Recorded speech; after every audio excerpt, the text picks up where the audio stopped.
This is the Eastern Business Report, where we look at the business ecosystem in the Eastern region and discuss topics affecting the region's economy. But first, let's take a look at some of the major business and development stories making headlines across the Southeast, beginning first from Abia State, where the Abia State government has unveiled plans to comprehensively inspect, grade, and classify hospitality and tourism facilities across the state in line with global best practices as part of efforts to reposition the sector for growth, visibility, and increased economic returns.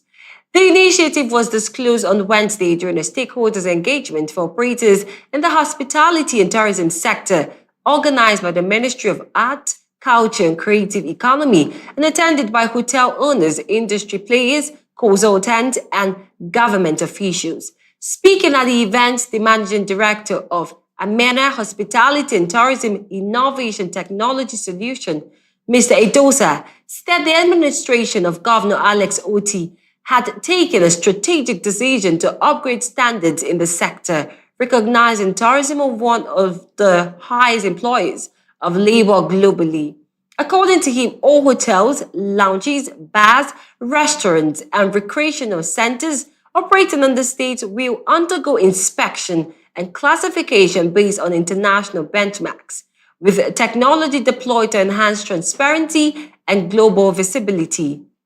It also described the initiative as a win-win for both government and operators, noting the grading would encourage proper maintenance, improve customer satisfaction, and drive repeat patronage, adding that the technology to be deployed would also allow users to share their experiences, stressing that poorly maintained facilities would inevitably suffer revenue losses.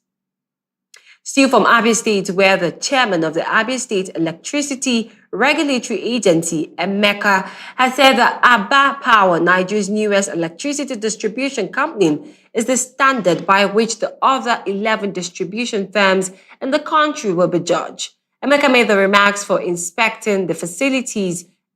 of the Geometric Power Group, the Abba Power parent company, and its leaders. Abba Power, which took over electricity supply in 9 of the 17 local government areas in Abia State only about 3 years ago, has built 4 new substations, refurbished 3 it inherited from the defunct Power Holding Company of Nigeria, constructed over 150 kilometers of overhead wires, as well as provided over 90% of its customers with free smart meters. According to Cliff Ene, a former senior manager with the defunct National Electric Power Authority, Abba Power is Nigeria's most reliable utility because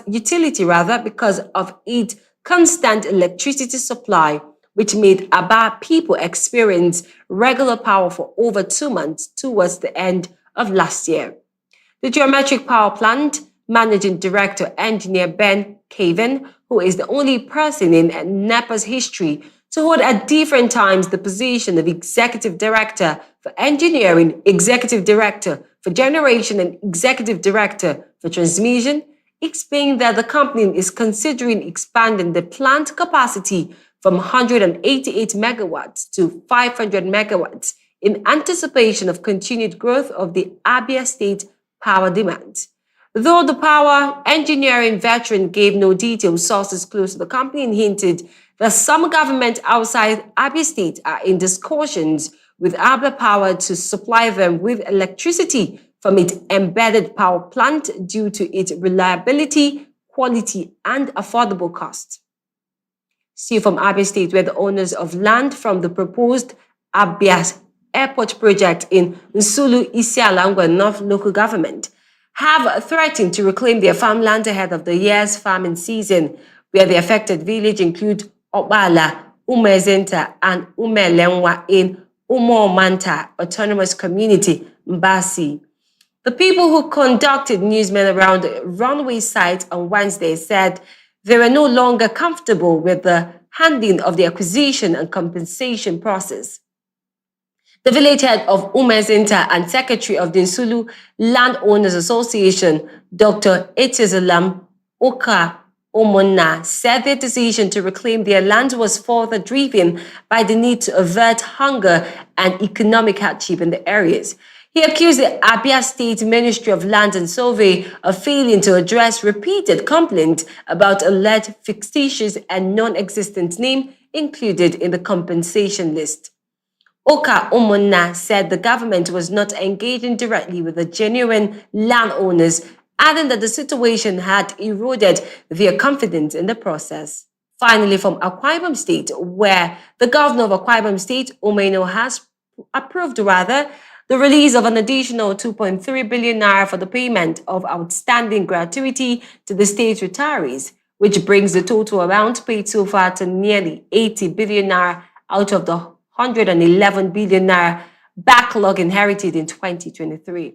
The gratuities backlog dating back to 2012 stood at 111 billion naira when he assumed office in May 29, 2023. Governor Eno retaliated that beyond gratuities, his administration remained focused on social investment with a target of 500 compassionate homes in the first term. Also under the Arise Elderly Care Initiative, 50 elders receive 50,000 naira monthly support and on a rotational basis across the 368 wards of the state, while over 10,000 vulnerable citizens are currently enrolled in the Arise Medical Insurance Scheme free of charge. The governor maintained that payment of gratuities remains central to his administration's commitment to social investment and support for retirees and vulnerable citizens. Meanwhile, observers have applauded the sustained release of funds and expansion of social investment programs as resonating positively with citizens and retirees stakeholders, as they commended the steady reduction of the backlog as a demonstration of commitment to accountability and the welfare of vulnerable groups.